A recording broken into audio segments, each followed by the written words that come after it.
Hi, church and friends and family. Pastor Wood here. I'm so excited to dive into day 4 of our daily Bible reading plan, this 21 days of prayer and fasting. Today we're in Galatians chapter 4. Let's read it. Think of it this way. If a father dies and leaves an inheritance for his young children, those children are not much better off than slaves until they grow up, even though they actually own everything their father had. They have to obey their guardians until they reach whatever age their father set. And that's the way it was with us before Christ came. We were like children. We were slaves to the basic spiritual principles of this world. But when the right time came, God sent his son, born of a woman, subject to the law. God sent him to buy freedom for us who were slaves to the law, so that he could adopt us as his very own children. And because we are his children, God has sent the Spirit of his Son into our hearts, prompting us to call out, Abba, Father. Now you are no longer a slave, but God's own child. And since you are his child, God has made you his heir. Paul's concerns for the Galatians. Before you Gentiles knew God, you were slaves to so-called gods that do not even exist.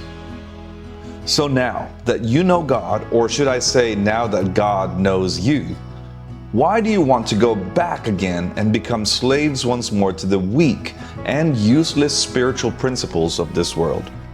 You're trying to earn favor with God by observing certain days or months or seasons or years. I fear for you. Perhaps all my hard work with you was for nothing.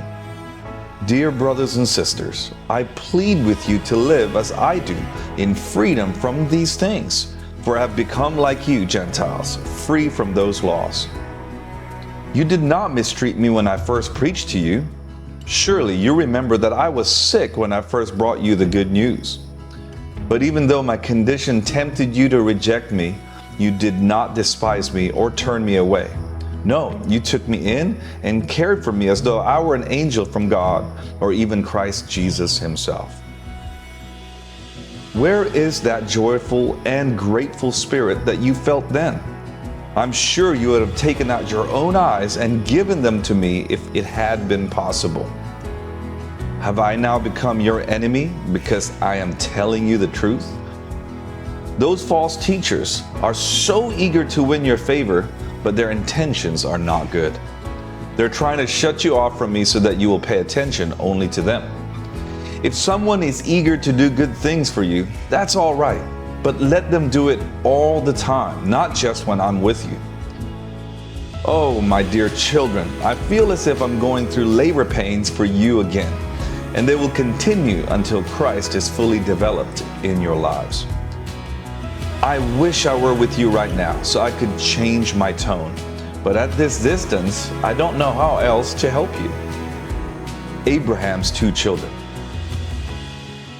Tell me, you who want to live under the law, do you know what the law actually says? The scriptures say that Abraham had 2 sons, one from his slave wife and one from his freeborn wife. The son of the slave wife was born in a human attempt to bring about the fulfillment of God's promise. But the son of the freeborn wife was born as God's own fulfillment of his promise. These 2 women serve as an illustration of God's 2 covenants. The first woman, Hagar, represents Mount Sinai, where people received that law that enslaved them. And now Jerusalem is just like Mount Sinai in Arabia, because she and her children live in slavery to the law. But the other woman, Sarah, represents the heavenly Jerusalem.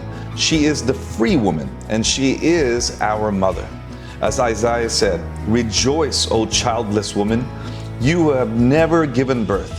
Break into a joyful shout, you who have never been in labor. For the desolate woman now has more children than the woman who lives with her husband." And you, dear brothers and sisters, are children of the promise, just like Isaac. But you are now being persecuted by those who want to keep the law, just as Ishmael, the child born by human effort, persecuted Isaac, the child born by the Spirit. But what do the scriptures say about that?